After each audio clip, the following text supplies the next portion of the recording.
Traders, we're back again. Today we're focusing more on breaker blocks. I've talked about other blocks, fair value gap. Today we're going to look at a chart and point out valid breaker blocks and how we can use that to catch smart entries. Have it in mind that all these entry models I'm listing out here, all you just need to do is to pick one. You don't need to add everything. Pick one, focus on that, and do what? Pack out funds for yourself. Let's go to the chart, guys. And what we have here, breaker blocks, it is a failed order block where institutional orders are trapped, leading to a shift in market structure and a change in the role of that zone, that is from support to resistance or vice versa. So from my illustration here, you can see that we got a break of structure here. So following the order block strategy, all we need will just be for price to come to this particular order block, tap in, push to the upside. Same thing with that of the bearish order block, for price to tap in, push to the downside.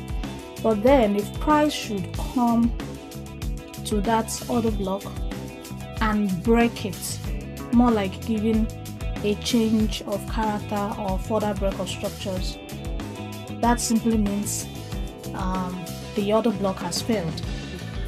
And now price coming to retest that failed order block is now what we call breaker block. You can also call it break and retest. But then there are some confluences you need to see present before you can decide to take trades from that type of point. It's not just about break and retest. So once price pierces through an order block, that simply means the order block is no longer valid, and price returning back into that order block, that is what we call breaker block. And I'm going to show you guys how to actually catch good entries using this particular trading model. So just keep watching.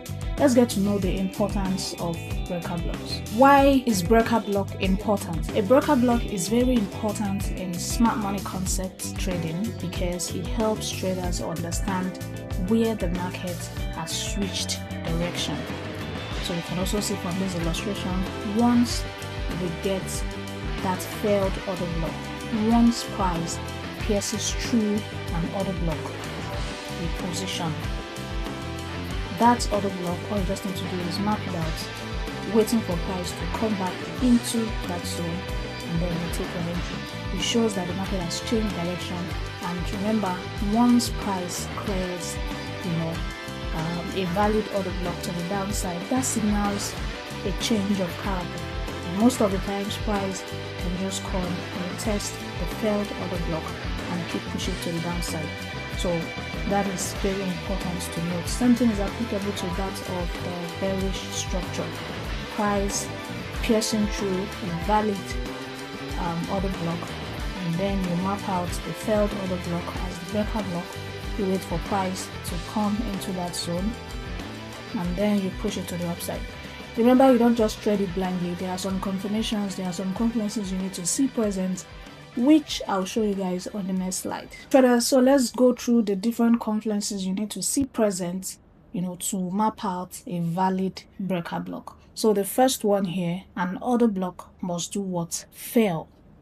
A breaker block only makes sense if there was a valid bullish or bearish order block that fails. Example, a bullish order block that price was expected to respect, but instead got broken.